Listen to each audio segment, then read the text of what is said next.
नमस्कार दोस्तों, मैं हूं अलका और स्वागत करती हूं आप सभी का आज के इस वीडियो में। कैसे हैं आप सभी? उम्मीद करती हूं आप सभी अच्छे होंगे। कमेंट सेक्शन में ज़रूर बताइएगा आप सभी कैसे हैं, ठीक है।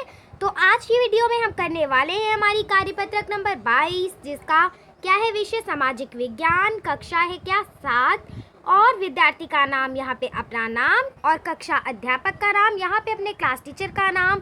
कब के लिए है हमारी जो कार्यपत्रक है वो 6 अक्टूबर 2021 के लिए है। इतनी चीज़ें आप लोग लिख लेंगे, ठीक है। उसके बाद हमारी कार्यपत्रक का क्या है विषय है मुगल साम्राज्य, मुगल एम्पायर, ठीक है।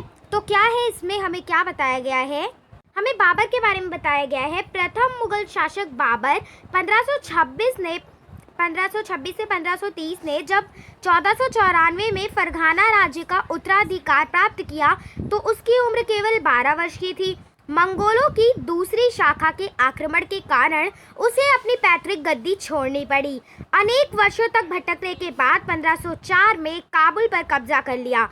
उसने 1526 में दिल्ली के सुल्तान इब्राहिम लोदी को पानीपत में हराया और दिल्ली और आगरा को अपने कब्जे में कर लिया। यहाँ पे किसकी बात हो रही है? यहाँ पे बात हो रही है हमारे जो प्रथम मुगल शासक थे बाबर, उनकी बात हो रही है यहाँ पे।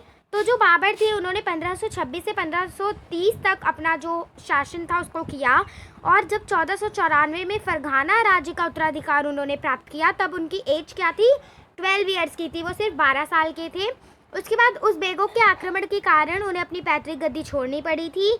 उसके बाद बहुत साल तक भटकने के बाद 1504 में उन्होंने काबुल पर कब्जा किया था।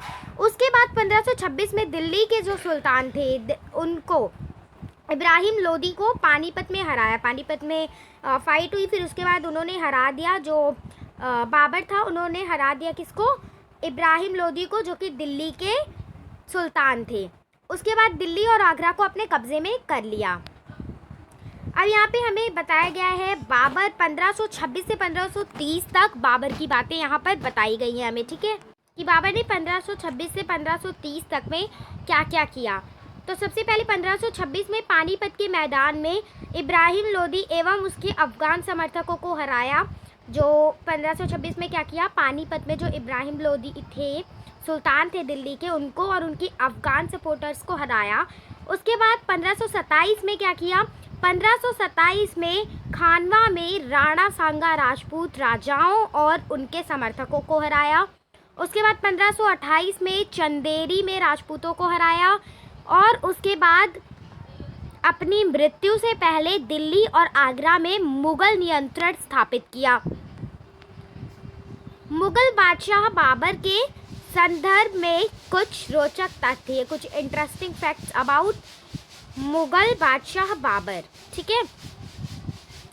बाबर ने राजत्व सिद्धांत में परिवर्तन कर सुल्तान की जगह बादशाह की पदवी ली। बाबर ने भारत में सर्वप्रथम तोपों का इस्तेमाल किया। बाबर तुर्की भाषा का अच्छा जानकार था। बाबर ने तुर्की भाषा में अपनी आत्मकथा तुजुके बाबरी लिखी।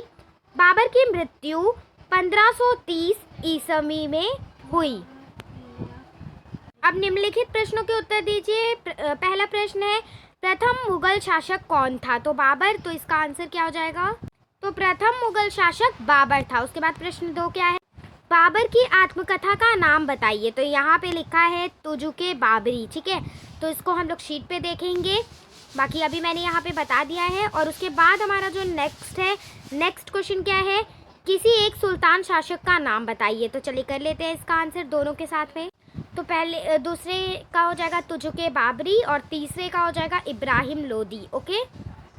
तो हमारी कार्यपत्रक पूरी हो गई। उम्मीद करती हूँ वीडियो अच्छी लगी होगी, तो वीडियो को ज़रूर से लाइक कीजिएगा, शेयर करिएगा और चैनल को सब्सक्राइब करके बेल आइकन को प्रेस करना बिल्कुल मत भूलिएगा। कमेंट भी ज़रूर से कीजिएगा कि आपको वर्कशीट कैसी लगी। कोई चीज़ अगर नहीं समझ में आई वो भी आप लोग कमेंट कर सकते हैं। Thanks for watching.